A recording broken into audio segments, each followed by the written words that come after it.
estas informações da Bíblia. E me disse, olha, você não come, mas a palavra de Deus diz que Deus purificou. E Deus repreende a Pedro e diz, não considere comum aquilo que Deus purificou. Então a consideração de algo ser imprópria para a alimentação, como a carnes imundas, é uma consideração humana. Você não considere, eu purifiquei. E assim muitos têm se alimentado de animais imundos, acreditando que estão no caminho certo, porque diz assim a palavra de Deus. Mas qual era a lição dessa visão? Que animais eram esses? Bom, vamos para o livro de Levíticos, depois vamos voltar aqui em Atos capítulo 10, e vamos conhecer um pouquinho sobre esta lei que apontava sobre animais limpos e imundos. Abra sua Bíblia em Levíticos capítulo 11, a partir do versículo 2. Levíticos capítulo 11, a partir do versículo 2.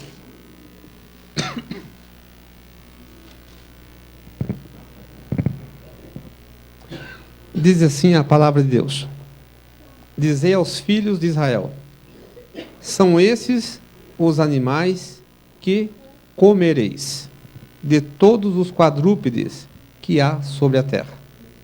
2 pontos. Quais são eles? Todo o que tem unhas fendidas, e o casco se divide em 2. Ou seja, você já viu a pata do boi, do cabrito, do carneiro? Ele é dividido em 2, né? Essa posição. Você consegue fazer assim, para ensinar para as crianças depois? Tem gente que não consegue, né? Faz assim, faz assim. Treina assim. E não está conseguindo ali. Tem que treinar depois em casa, irmã. Se a senhora não conseguir, não pode almoçar. Só vai almoçar. A senha para entrar na cozinha vai ser essa. Tem que chegar para o irmão Cláudio e fazer assim para ele. Deixa eu perguntar. Tem comida assim hoje?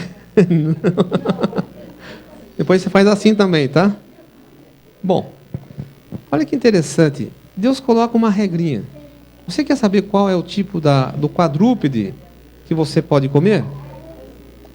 O casco do animalzinho tem que se dividir em 2. Aprendeu, muito bem. Tudo para não ficar sem almoçar, hein? Mas uma coisa a mais precisava fazer. Uma outra característica, ele tinha que ruminar. Alguém aqui não sabe o que é ruminar? Todo mundo sabe o que é ruminar, né? Sabe? Bom, eu vou falar rapidinho. O animal herbívoro, o quadrúpede, eu vou usar aqui uma linguagem mais simples. Ele tem como se fossem 2 estômagos. O primeiro deles, ele recebe todo o capim, toda a alimentação, num primeiro momento. Quando ele pega o alimento, ele não mastiga o alimento, ele engole direto. E armazena nesse compartimento. Alguns chamam de bucho, né? E depois que ele está abastecido, o animal escolhe um lugar assim, sombrio, um lugar confortável, deita e começa a mascar o alimento. Ele regurgita as porções e mastiga bem mastigadinho. Ao engolir pela segunda vez, ele vai para um outro compartimento, um outro estômago, onde é absorvido então ali, né, as proteínas, que é necessário para a saúde do animal. Quando eu era criança, nós fomos uma vez no sítio, eu vi o boi mascando, né? E eu fiquei curioso. Será que alguém deu chiclete para o boi? Alguma goma de mascar, né? Bom, Deus diz o seguinte: você quer saber se o quadrúpede deve fazer parte da sua alimentação para os que não são vegetarianos? Ele tem que ter o casco fendido em 2 e tem que ruminar o alimento, ou remoer o alimento.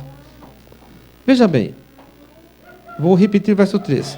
Todo que tem unhas fendidas e o casco se divide em 2 e rumina, tem que ter as 2 características. Uma delas não é suficiente.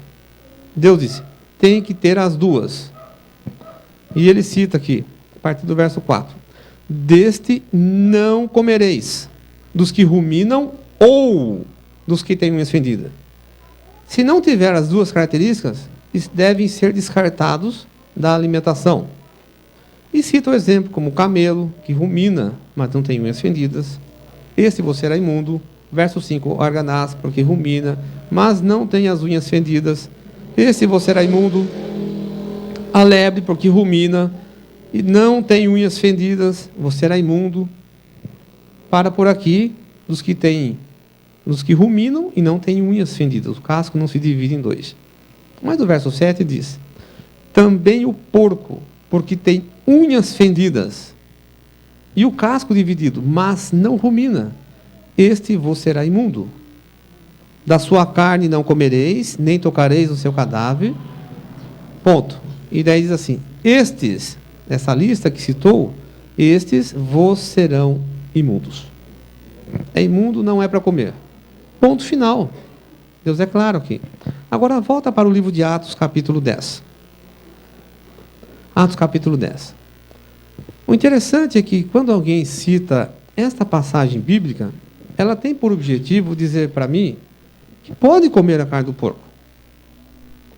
Veja bem, hoje o nosso assunto não é sobre porco, tá? É só a introdução. Então diz, não pode comer.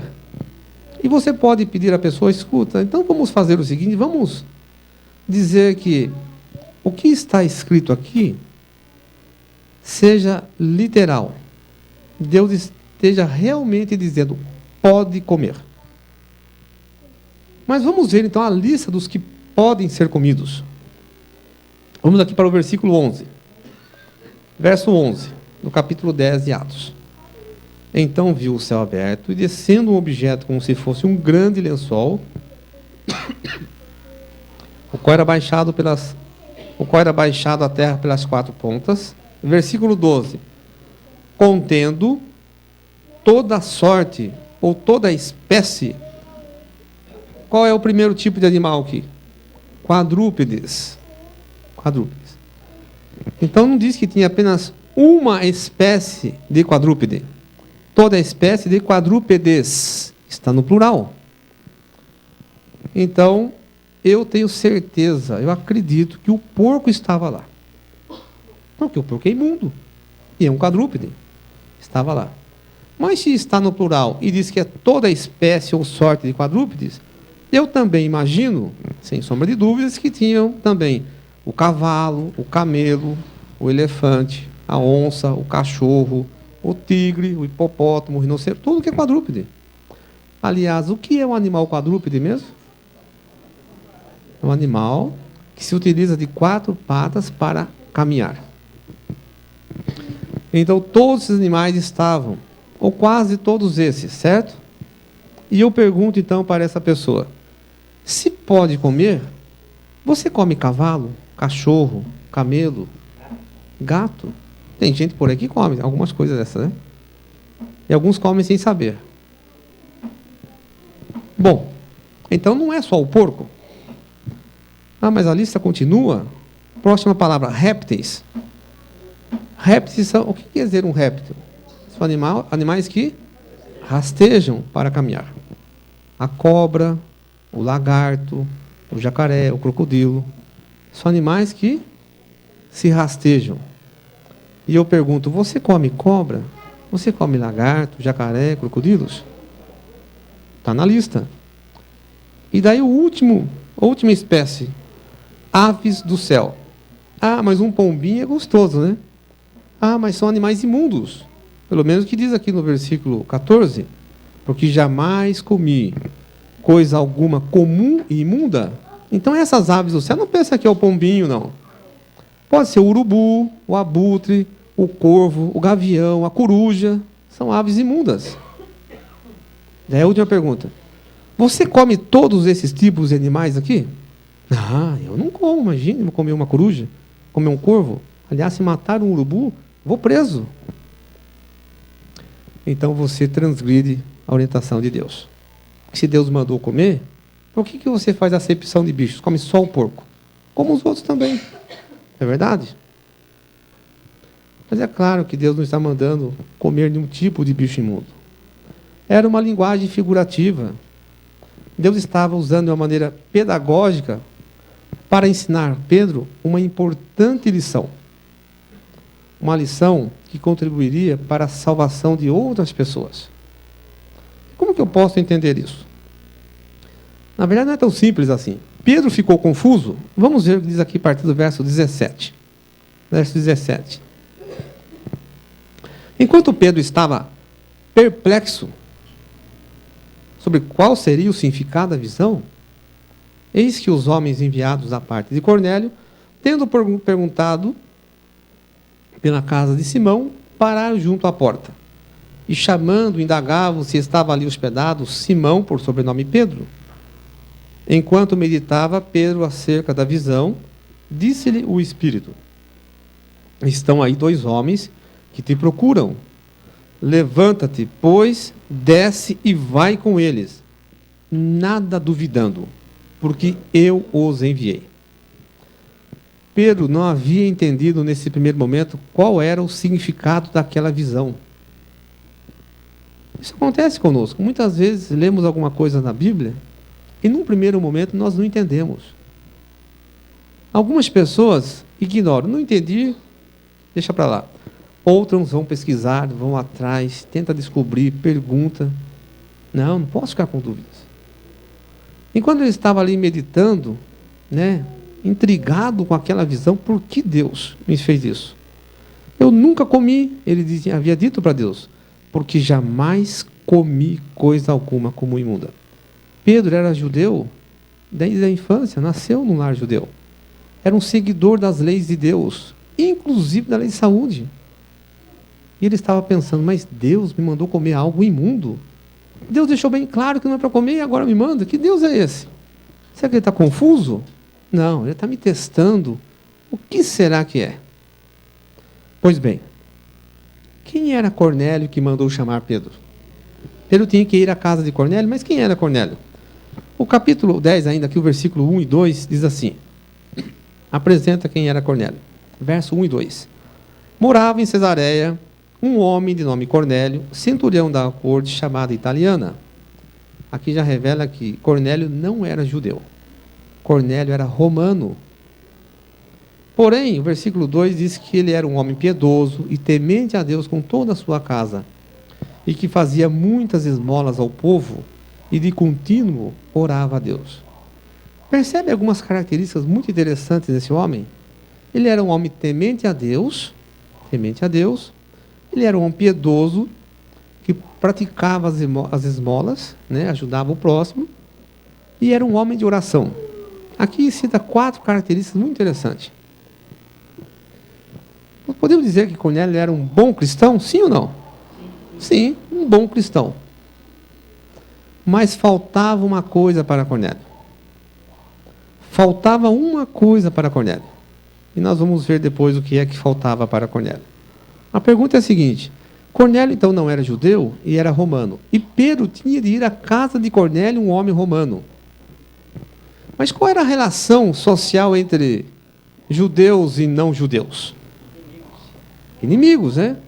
A Bíblia fala sobre isso? Fala. Deixa um dedinho marcando aqui Atos 10 e abra sua Bíblia no Evangelho de João, capítulo 4. Volta um pouquinho aí. João, capítulo 4, versículo 7. E vamos confirmar o que a Bíblia diz. Qual era a relação entre judeus e não judeus? João, capítulo 4, verso 7.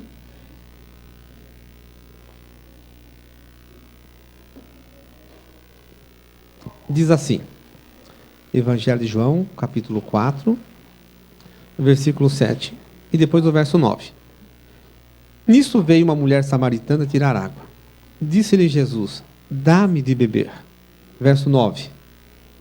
Então lhe disse a mulher samaritana, como sendo tu judeu, pedes de beber a mim, que sou mulher samaritana?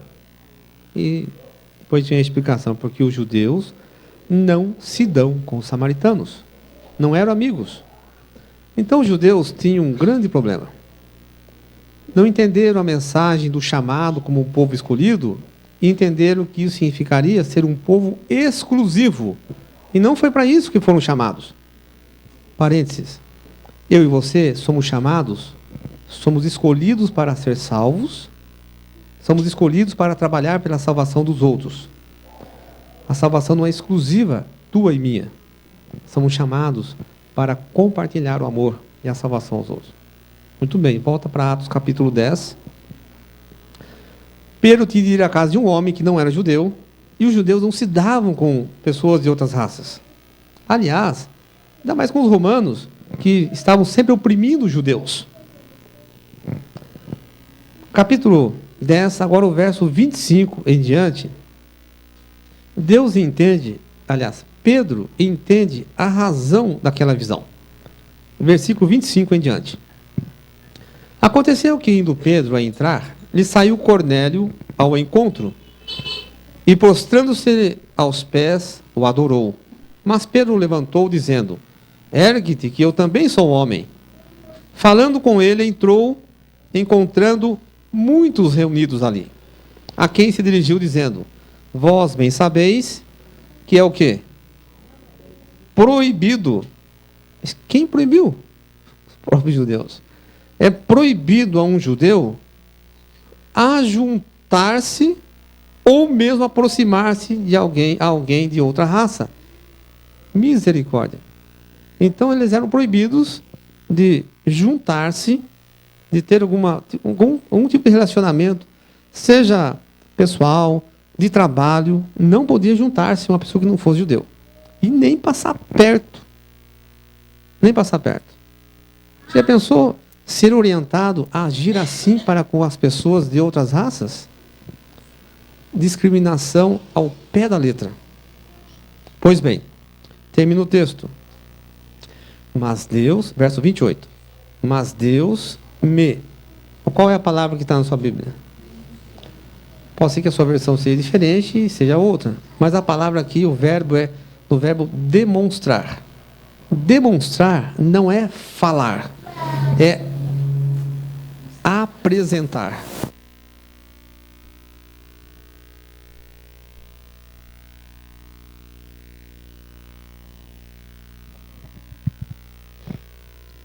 Deus não apenas disse a Pedro, mas Deus demonstrou a Pedro.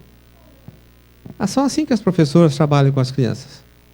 Mas se a professora ficasse apenas falando, né? Ela faz as atividades, ela põe na prática para que a aprendizagem aconteça. Nós fazemos assim. Quem sabe você aprendeu a fazer pão, fazer bolo, fazer comida, mas não é porque a mãe, eu vou dizer como é que se faz. Muitas vezes demonstrando como se faz. E Deus demonstrou. Pedro diz assim: Deus me demonstrou que a nenhum animal, é isto? Na visão era animal. Mas ele diz: a nenhum homem considerasse comum ou imundo. Percebe aqui a semelhança das palavras no versículo 14, quando Pedro diz assim: nunca comi nada que seja comum e imundo. Nunca pus a boca esse tipo de bicho, de animais e carnes. E agora ele diz assim para Cornélio e para as pessoas que lá estão: Deus me demonstrou que a ninguém considerasse comum e imundo. Então aqueles animais no lençol, no grande lençol, naquela visão, não representavam animais. Eram animais que representavam o quê? Pessoas. E pessoas de todas as raças. Pessoas de todas as etnias. E Pedro diz assim: Deus me demonstrou que a ninguém considerasse. A ninguém. Queridos, eu e você não temos o direito de considerar uma pessoa indigna de ouvir o Evangelho. Seja qual for a situação. Bom, se a lição, como nos é apresentada, era com respeito à discriminação, ao preconceito, a levar o Evangelho a todas as outras pessoas, não era ensinar que poderia comer alimentos imundos? A pergunta é a seguinte: eu devo comer alimentos imundos? O que diz a Bíblia? Deixe um dedinho segurando Atos capítulo 10 e abra sua Bíblia em Isaías. Isaías capítulo 66. Isaías capítulo 66.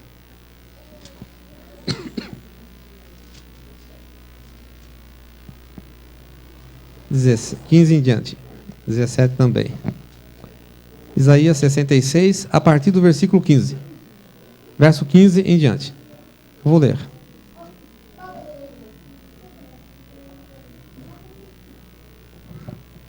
Bom, como não se trata de purificação de animais imundos, o que a Bíblia diz a respeito daqueles que são persistentes em fazer diferente do que diz a palavra de Deus? Isaías 66, a partir do verso 15, diz assim: porque eis que o Senhor virá em fogo, e os seus carros como um torvelinho, para tornar a sua ira em furor e a sua repreensão em chamas de fogo. Aqui fala de uma parte da justiça de Deus. A justiça de Deus inclui os atos de misericórdia, mas também a punição para aqueles que rejeitam essa misericórdia. Aqueles que decidem não quero nada com Deus. Verso 16. Porque com fogo e com a sua espada entrará o Senhor em juízo com toda a carne, e serão muitos os mortos à parte do Senhor. Verso 17. Quem são esses? Os que se santificam e se purificam para entrarem nos jardins após a deusa que está no meio. Quem são eles? Os que comem carne de porco, coisas abomináveis e rato serão consumidos, diz o Senhor. Então veja bem, se não fosse relevante considerar o aspecto de animais imundos como alimentação, ou retirá-los, ou impedi-los de ser comidos, Deus não haveria apresentado ao profeta Isaías essa palavra. Os que comem dos quadrúpedes, que é o porco e o rato. Daí alguém diz, mas eu não como rato, que nojento, né? Mas o porco também está aqui, como característica da refeição daqueles que não servem a Deus. Isso é muito sério. Volta para Atos capítulo 10. E vamos finalizar aqui. Atos capítulo 10. Qual o significado da visão? Qual era o significado da visão para Pedro? Atos capítulo 10, versículo 34 e 35. Diz assim: então falou Pedro dizendo, reconheço por verdade que Deus não faz acepção de pessoas. Nessas palavras, Pedro revela que entendeu o significado da visão, aprendeu a lição e colocou em prática. Continua o verso 35. Pelo contrário, em qualquer nação, aquele que o teme, assim, que teme a Deus, e faz o que é justo, lhe é aceitável. Agora Pedro aqui aponta duas características daquele que é aceitado por Deus: temer a Deus e fazer o que é justo. E olha que interessante, lembra quando dissemos que Cornélio era o exemplo de um bom cristão? Diz aqui que ele era um homem piedoso, temente a Deus, que dava esmolas e que orava muito a Deus.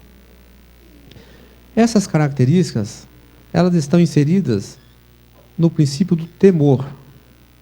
Do temor. Ele era um homem temente a Deus. Mas faltava uma coisa para ele: ser justo. Ser justo. Mas ele não era um homem justo? Não. Ser justo aos olhos de Deus é mais do que uma característica humana. É fazer o uso da justiça de Cristo. Em 1 João 1, verso 9, lá diz: se confessarmos nossos pecados, Ele, quem? Quem é Ele? Jesus.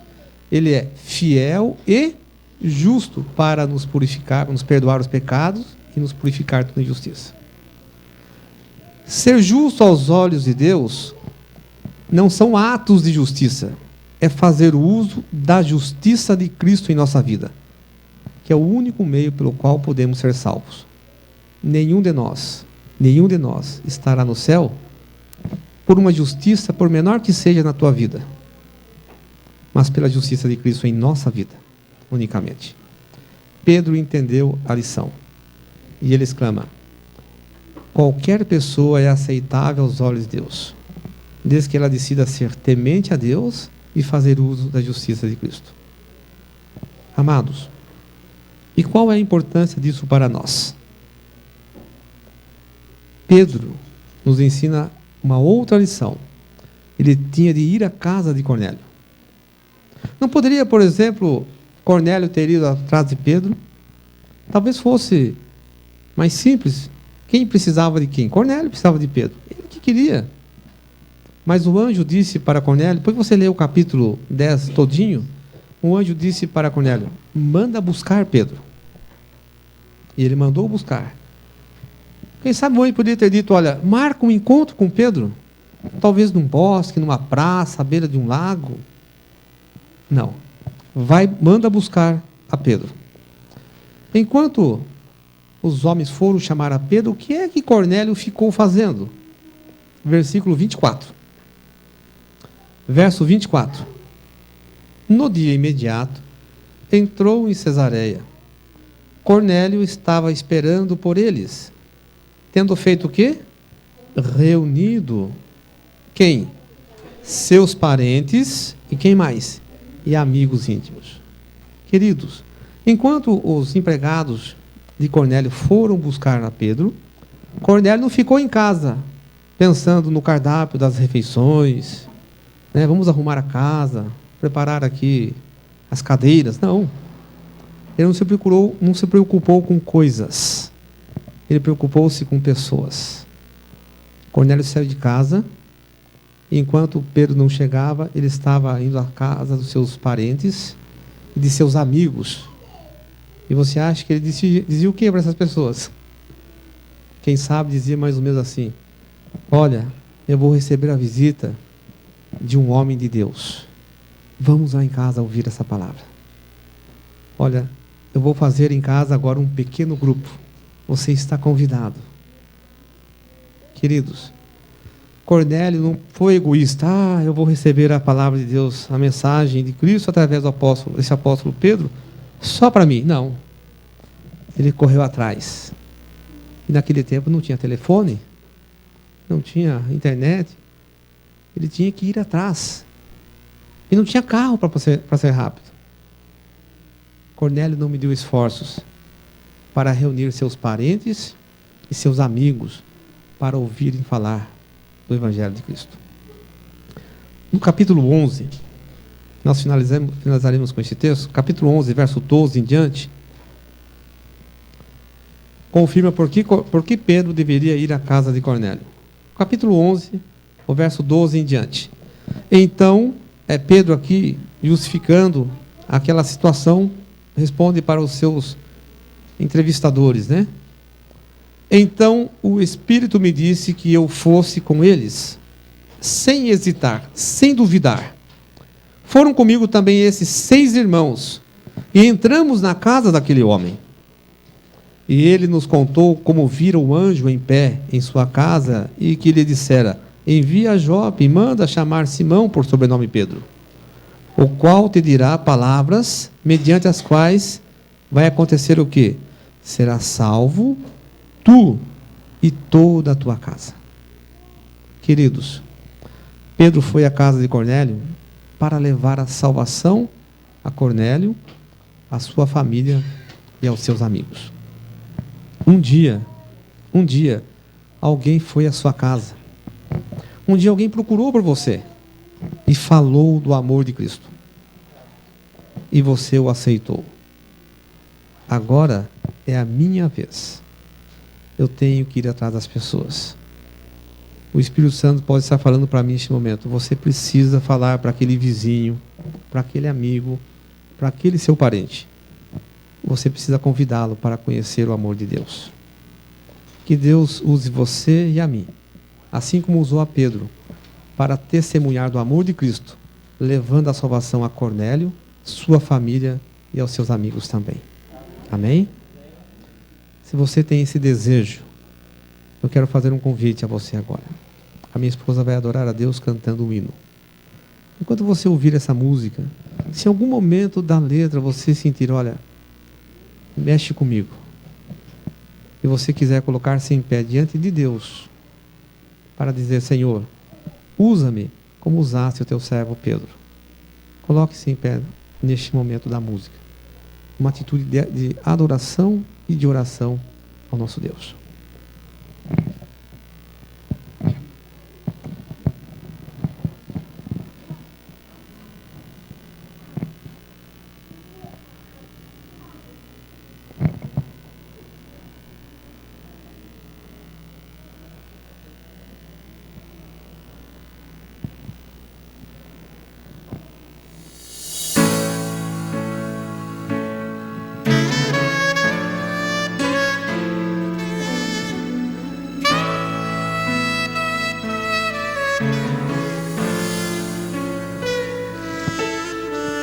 Quando estoura, conversando mesmo quando estou em algum lugar, sem perceber estou ajudando os outros verem o amor de Deus em mim. Testemunhando eu estarei onde quer que eu estiver. Testemunhar e aos outros vou dizer que o amor de Deus mudou meu viver.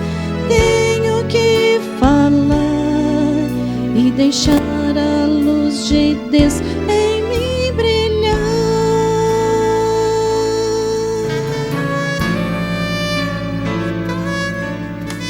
Para testemunhar é preciso estender a mão e ajudar. É dividir o pão, auxiliar a quem precisa de carinho e compreensão. Testemunhando eu estarei onde quer que eu estiver. Vou testemunhar e aos outros vou dizer que o amor de Deus mudou meu viver. Tenho que falar e deixar a luz de Deus em mim brilhar.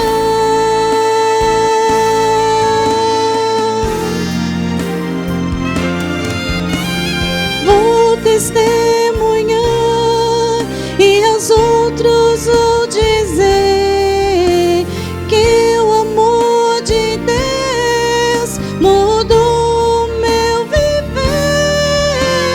Tenho que falar e deixar a luz de Deus em mim brilhar.